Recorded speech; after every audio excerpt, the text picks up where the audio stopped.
Assalomu alaykum. Ushbu darsimizda file chooser klassi bilan tanishishni boshlaymiz. File chooser klassi fayllarni saqlashda hamda fayllarni ochishda keng foydalaniladigan JavaFX klasslaridan bittasi. Uni yasash uchun file chooser deb yoziladi. Har doimgidek obyektga nom beramiz. File tanlagich degan file chooser deb ona tilimizga tarjima qilsak, barobarni yo'lib turib file chooser deb qo'ysak bo'ldi.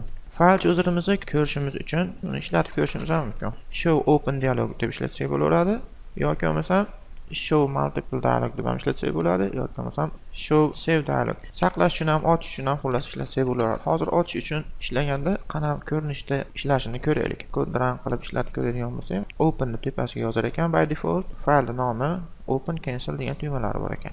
Lekin ko'pincha dasturlarda faylni open qilayotgan vaqtda uni tipi qanaqaligini ham ko'rsatish kerak, to'g'rimi? Masalan uchun rasm ochadigan dastur yozadigan bo'lsak, rasmning kengaytmalari qanaqa bo'ladi deb yoniga BMP fayllar, JPG fayllar, PNG, GIF fayllar deb yozib qo'yishimiz kerak. Buni ham shu file chooser bilan amalga oshirish mumkin. Obyektimiz nomini yozamizda, unga get extension filters deymiz. Undan keyin add all degan metodi bor. To'plamlar qo'shilaveradi bekka. Elementlarni bitta-bitta qo'shib ketsak bo'laveradi. Shuning ichiga yangi bitta to'plam qo'yaylik. New file chooser desak, uni o'zini extension filter degan statik metodi bor. Chekka xohlaganimizcha o'zimiz istagan extensionlarni qo'yishimiz mumkin.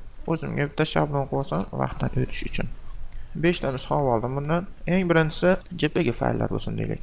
JPG fayllar. yulduzcha.jpg bo'ladi uni kengaytmasi. Undan keyingisi GIF fayllar bo'lsin. yulduzcha.gif filtr o'rnatamiz unga. Undan keyingisi aytaylik BMP fayllar bo'lsin. yulduzcha.bmp qilamiz buni. Undan keyingisi masalan PNG fayllar bo'lsin. yulduzcha.png qilib o'rnatamiz buni filtrini.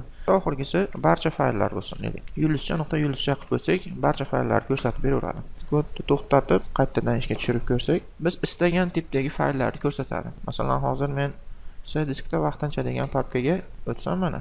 Eng birinchisida ko'rsanglar, eng birinchisida JPG fayllar deb yozganmiz. Shuning uchun ham JPG fayl JPGni ko'rsatyapti bu yerda. Yoki olmasam GIF fayllar qilsam, mana GIF faylni ko'rsatib beradi. BMP fayllar desam, BMP faylni ko'rsatib beradi.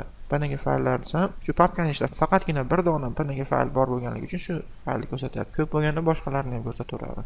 Barcha fayllarni ko'rsatsak, mana barcha fayllarni ko'rsatib beraveradi. Undan tashqari, bu fayl tanlagichda odatda ko'p ishlatiladigan metodlardan set title degan metodi ham bor. O'zimizning fayl tanlagichimizga sarlavha o'rnatib qo'ysak bo'ladi. Masalan, rasm faylni ochish deb yozsak, sarlavhasiga rasm faylni ochish degan yozuv chiqib qoladi hozir. Kodni qaytadan ishga tushirib ko'rsak, mana tepasiga e'tibor bersanglar, mana rasm faylni ochish degan yozuv chiqyapti. Buni default papkasini ham o'rnatib qo'yishimiz mumkin.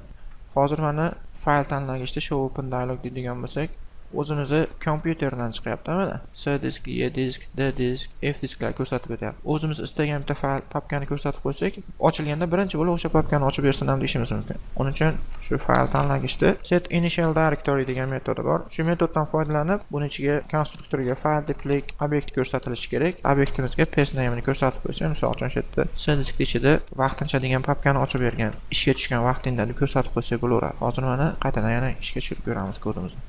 Ko'rsanglar mana endi C diskda vaqtincha degan papkani ochilyapti. Necha marta ishlatishimdan qat'iy nazar, ash papkani ochilaveradi. Bor papkani ko'rsatib qo'ysak, shu papkani ochib beraveradi. Hozircha ushbu darsimizda o'rganmoqchi bo'lgan narsalarimiz shundan iborat edi. Shu bilan keyingi darsimizda ko'rishgunimizcha xayr, salomat bo'linglar.